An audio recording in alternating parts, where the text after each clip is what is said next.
Usually, anong dahilan ba't kayo nag-aaway, sir, sa bahay? Minsan, yung pinapag-awayan namin yung Jer. Ano po yung jer-jer? Ganyan lang, sir. Ay, di man ko magpayot sa imo, kaya hindi mo titi ng atin, ha? Oh, sir.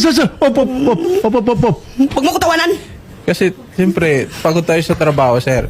Hindi Wow. naman lahat ganyan eh. Pagod kay may babae na. Biyuda pa. Nangati, ani mo buto. Kagidiri. Alam naman ni pasipsip mo sa akin, ano ko gago? Sandali lang. Okay. Ma'am, patapusin natin si sir. Sige, sir. Sasagutin ko lahat paratangin sa akin. Kanya ko sa dibdib niya. Sabi niya, sir. Wag ka tumo. Sorok. Hoy, nabuhok ko lang yun, sir. Nanaginip. Nanaginip, sir. Magaling daw yung babae na biyuda magsipsip. Tapos, hinawakan ko yung kanya kasabi niya. Tingnan mo. Oy.